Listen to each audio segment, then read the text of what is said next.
Hey folks, Preston and Dylan here with the Ink Table Podcast, here live from GenCon, where we are waiting outside the Lorcana second anniversary panel. But as promised, thoughts. What do we think we're about to see in 15 minutes? I know we've talked about it on the show, but Dylan, what do you think? So we already know this is our first chance to see some of the reprints for Fable. Yep. Okay, but then right after that, I truly think that we're going to see more of Whispers in the Well, and possibly even the two sets beyond that. No clue what they'll be called, not even a thought of what they might be called, but I'm super excited to just see the next chapter of Lorcana and what the story has in store. Especially after we've already had the next chapter of Lorcana and everything like that. So I think we'll see Whispers. How much Fable do you think we're going to see? Or are we thinking we're going to be three sets down the line from here? No, I think we'll be 2 or 3 sets down the line. The primary focus will be Fable for sure, right? Especially with reprints. But we just got confirmation the other day that there's only going to be 33 new cards. So yeah. I think the main primary focus will just be seeing some of the cards that will be reprinted for the first time, and possibly even promos and leak kits that will come along with Fable. Right. No, I agree. No, it should be interesting. And John, just pan around real quick. Just look at the queue of folks that are here early, mind you. So we'll find out in about 10 minutes. So stay tuned. We'll get a little post-event thoughts once everything wraps up here.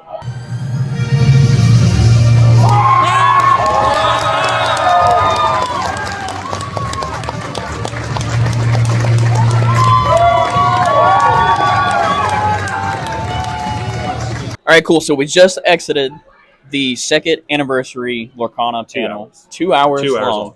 It's crazy, which you guys may have seen probably an hour or so, a little over an hour on the live stream, depending on how that went, how that ended. But then after it ended, they actually had a live Q&A session, which I think we recorded some of it too. All of it. Thanks, John.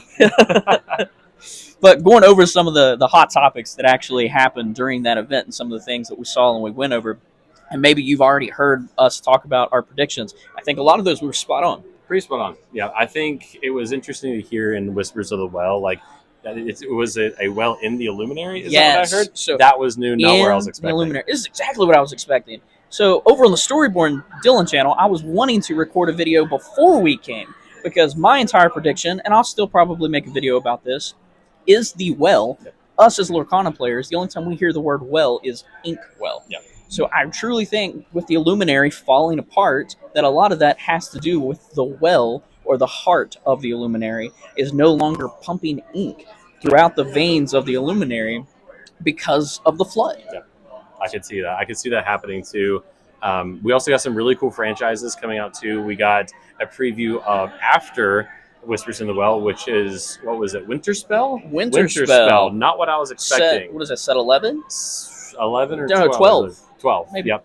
And that's something that we've actually talked about on the show before, because Dylan mentioned that we would like to see Lorcana sets coincide with the seasons. So we see that with Whispers in the Well being a little bit more spooky themed, with gargoyles and whatnot. But now, as we get into Q1 of 2026... winter-themed sets. Yes. So I was not expecting that. But the big thing, the franchise that had me in tears in the literal... The loudest I have ever heard Preston exclaim in excitement at anything. Toy Story.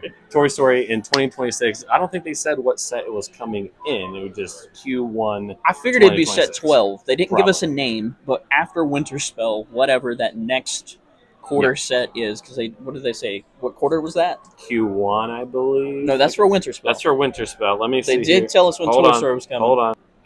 Let's see. Q2. So that would be the set after. Yeah.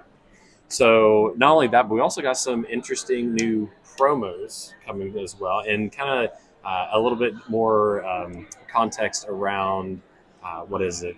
What's the new icon rarity that we saw on the bell and whatnot? It's the castle. It is a castle. Yes. The Parks logo. Yes. Or Disney logo, because it's not necessarily just Parks, but any Disney owned and operated stores that they have, or the parks themselves, we have a new promo logo on the bottom of those cards that you'll be able to get. And we actually have what we absolutely love. We've talked about it a lot.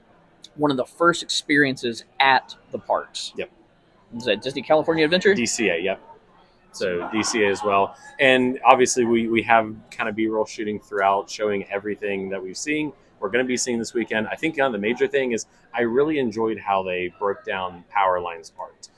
It was such a tease. It was such a tease. Like it was like we were going back and forth because I believe it was on the stream. They were showing like the creative process, how much strength, how much willpower does Powerline have, and I don't know if you all could hear on the live stream, but that whenever the Singer 9 was revealed, there was audible an explosion throughout the entire room. Yeah.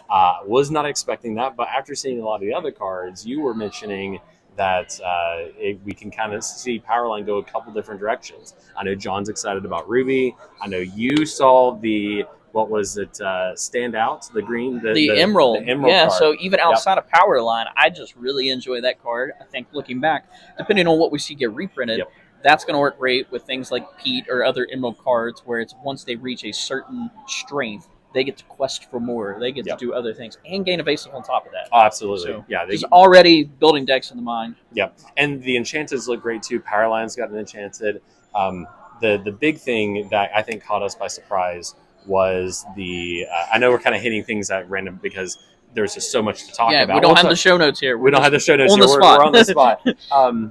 The iconic cards, the Mickey and Minnie iconic cards. One thing that they did not talk about is, one, we actually have the Minnie art now, so I kind of want the Minnie more than the Mickey, but we finally saw revealed the ability for Mickey inside that iconic card. I guess the regular card too. They had it blurred during the next chapter live stream and whatnot, and we actually have a new mechanic where, and we don't know anything around this. It was not talked about. It's kind of new, because it wasn't talked exclusively in the panel, but they will gain, additional strength for every card. So under it's kind of Mickey. like a boost. Yep.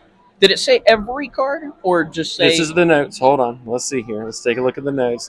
Crowning achievement. While this character has a card under him, he gets +3. Yeah, so plus as 3 long and as he +3. has a card so under not it. multiple cards. So the fact that this is a Floodborn card, so if you shift this iconic Mickey or regular Mickey or whatever, this Floodborn version, if you shift him on top of another Mickey or a morph or something in between, you will activate that effect, and you will get the extra support, or the extra, the extra lore? Extra lore, strength, and willpower. Willpower.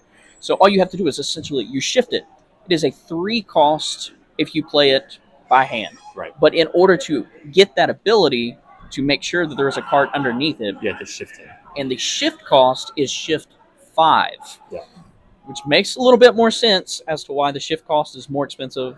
That was the first thing you mentioned whenever we saw that card. You're like, why is it a 3-cost Floodborn with that shift? Yeah, so and now we know. Now we know why. Because we thought maybe we would get like a 1-drop Ruby Mickey from that, which we don't have yet, in order for this Floodborn to be able to shift. Now we don't necessarily need that. No, we don't. And it's very similar to the Hero Hamada card that we had from Arcasia's Island, I believe so. Where you shift the Hero Hamada, all characters with a card, or all glimmers with a card underneath of them gain ward and evasive. So very similar to that.